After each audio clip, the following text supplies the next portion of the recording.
항공기 사고 전문가 전화로 연결해서 이번 사고와 관련해서 더 자세히 짚어보도록 하겠습니다. 국내 항공기 사고 조사 전문가인 이우종 정화예술대학 석좌 교수 연결되어 있습니다. 이 교수님. 네, 예, 안녕하세요. 네, 방금 전에 들어온 이 외신인데요. 먼저 이 사고가 난 A320 기종, 어떤 기종입니까? 네, 저 A320 기종은 우리나라로 얘기하면 이제 국내선 전용, 유럽 지역에도 유럽 국내들 주로 이용하는 저 대형 항공기는 아니고, 네, 저 국내 수송기로서는 이제 조그마한 비행기이긴 합니다. 다만 굉장히 많이 제작이 돼서 유럽이나 미국 또 우리 동남아시아에도 많이 뜨고 있는 아주 상당히 좋은 항공기라고 이렇게 평가가 되고 있습니다. 네. 하지만 이 같은 기종이 과거에도 추락 사고가 있었지 않았습니까? 예, A320뿐만이 아니고요. 항공기 사고는 뭐 다양하게 사고가 일어나고 있는데, 잘 말씀드린 대로 A320 기종이 승객을 많이 태우는 항공기가 아니기 때문에 상당히 많이 운항을 하고 있습니다. 네. 그래서 그 항공기 사고의 비율로 다 보면 다른 기종에 비해서 절대 많지는 않습니다. 네. 예. 지금까지 알려진 바로는 이 승객 142명, 그리고 이 승무원과 조종사 6명 등 모두 148명이 타고 바르셀로나를 떠나서 뒤셀도르프로 가던 중에 이 프랑스 남부 알프스 지역에서 추락을 한 것으로 알려지고 있는데요. 네. 이 알프스 하면 이제 산악 지역 아니겠습니까? 그렇습니다. 예. 특별히 어떤 비행 위험이 더 높다고 볼 수 있습니까? 어떻게 추정하십니까? 예, 아무래도 저희 우리나라 국내에서는 말씀을 드리더라도 우리가 강원도 쪽으로 다 가게 되면은 네.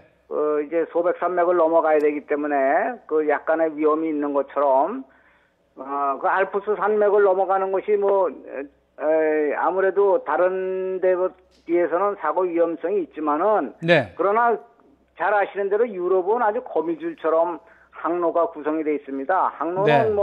어느 한 나라에서 만드는 것이 아니고 네. 유럽에 있는 모든 나라들이 협의를 해서 가장 안전한 곳으로 항로를 결정하기 때문에 네. 항로상의 문제는 전혀 없었다고 생각이 되고요. 네. 다만 이제 항공기 사고라는 것이 항로상의 문제가 생겨서 사고 나는 경우는 거의 없지만, 네. 그 항로상에서 이제 기상이 아주 안 좋다든지, 네. 또는 항로 그 기상이 안 좋은 상태가 기상이 안 좋은 상태를 만나서 항공기가 그때 만약에 고장을 일으켰다든지 하게 되면, 네. 아무래도 다른 평상 이렇게 순항 중에 비행기가 사고 일어나는 것은 그렇게 많지는 않습니다. 네. 지금 현재로 봤을 때는 중간 정도의 사고가 났기 때문에 이것은 어떤 항공기에 큰 고장이 일어나지 않았겠는가, 이렇게 추정이 되고 있습니다. 네.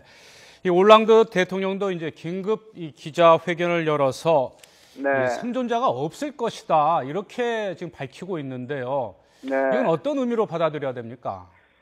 잘 아시는 대로 항공기 사고는 사실은 항공기가 상당히 안전한 수송수단이긴 하지만, 일단 사고가 나게 되면 그렇게 아주 치명적인 사상자가 생기기 때문에 더더군다나 이제 산악지대에 이렇게 네. 추락한 걸로 봐서 생존자가 거의 없을 것이라고 추정하는 것은, 그것은 거의 맞다고 생각이 됩니다. 다만 네. 그것이 어떤 상황에서, 네. 여기서 보면은 최종적으로 이렇게 구조 요청을 한번 했다고 그러는 걸로 봐서, 네. 구조 요청을 했다고 그러는 것은 항공기 자체에 무슨 문제가 있다든지, 또는 승무원 자신이 무슨 문제가 있다든지, 그런 여러 가지 문제가 발생이 했기 때문에 그렇죠. 구조 요청을 한 것인데, 네. 구조 요청하고서는 구조 요청을 아무리 하더라도 일단 그 가까운 공항에 접근하기 전에 네. 이렇게 이제 사고가 나지 않았겠는가, 이렇게 추정이 되고 있습니다.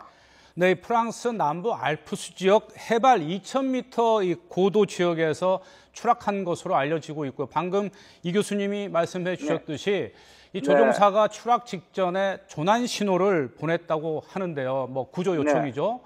그런데 이 해발 2,000m 이 고도상에서 이제 추락했다는 걸 추정해 봤을 때 조난 신호를 보내더라도 어떻게 구조 작업이라든지 아니면은 뭔가 이 도움을 줄 수 있는 방법은 없는 건가요? 그래서 이제 그것이 이제 구조 요청을 구체적으로 자기가 연료가 고갈이 됐다든지 또는 엔진이 이렇게 정지가 됐다든지 또는 항공기 조종계통에 문제가 생겼다든지 하는 것을 갖다가 정보를 줬더라도 만약에 예를 들면 가까운 공항으로다가 나를 유도를 해달라 그러면 그런 거는 얼마든지 지원이 가능합니다. 네. 가까운 공항으로다가 유도를 해가지고 항공기를 안전하게 착륙시키도록 하고 공항에서도 안전하게 착륙할 수 있도록 다른 항공기를 전부 다 다른 공항으로다 피신시키고 그 공항을 비운 상태에서 안전하게 착륙할 수 있도록 유도를 할 수 있거든요. 네. 그런데 이제 그런 정도도 안 되고 항공기가 고장이 난 상태에서 도저히 가까운 공항까지도 갈 수 없는 상황이 만약에 됐다든지 비상 그 착륙할 당시에 수 항공기 고장하고 겸해서 기상이 아주 안 좋은 상태로다가 벌어졌다고 하면 네. 뭐 지상에서 아무리 계속해서 컨택을 하더라도 그 지원해 주는 건 한계가 있다 그런 말씀을 드릴 수 있습니다. 네, 이 사고가 난 여객기는 이 저먼 윙스, 이 독일의 저가 항공사인데 이 루프트한자 항공사 이 계열사로 알려졌거든요. 그런데 최근 들어서 이제 저가 항공사들도 이 국내 이 여객을 실어 나눌 뿐만 아니라 이제 외국을 비행하면서 이런 사고가 나다 보면 이 저가 항공사의 이 여객기가 더 사고 위험성이 높은 것 아니냐 이런 이제 우려하는 시각들도 많은데요. 혹시 저가 항공사들의 어떤 뭐 정비라든지 이런 부분에 있어서 문제점이 좀 있습니까? 어떻습니까? 예, 제가 생각하기에는 저가 항공사에 대해서는 각 나라 정부에서 더 이제 일반 국적 항공사에 비해서 더 신경을 많이 쓰고 있습니다. 사실은. 네. 다만 저가 항공사들이 조금 경제적으로 열악해서 네. 새 항공기를 도입하는 것보다는 주로 이제 오래된 항공기를 이렇게 도입해서 운영을 하는 경우가 많이 있습니다. 네. 지금 이 항공기 같은 경우도 저희가 이거 항공기 수명이라는 건 원래는 없지만은 네. 그래도 제작회사에서 권고하는 경제 수명이라는 것이 있습니다. 그게 한 20년 정도 됩니다. 네. 20년을 넘어가게 되면 그 에이징 에어크래프트라고 그래가지고 특별하게 관리를 해줍니다. 네. 예를 들면 뭐 균열이 생겼는지 또는 부식이 있는지 그 골격에 대해서도 계속해서 점검을 해 나가야지만 운영을 할 수가 있습니다. 그래서 이 지금 항공기가 1988년도에 도입된 걸로 봤을 때 27년째 운영을 하고 있기 때문에 네. 항공기의 고장하고 연결될 수 있는 가능성은 상당히 높지 않았겠는가. 네. 다만 항공기가 뭐 오래됐다고 해서 고장이 꼭 나고 이렇게 저거 하는 것은 아니기 때문에 네.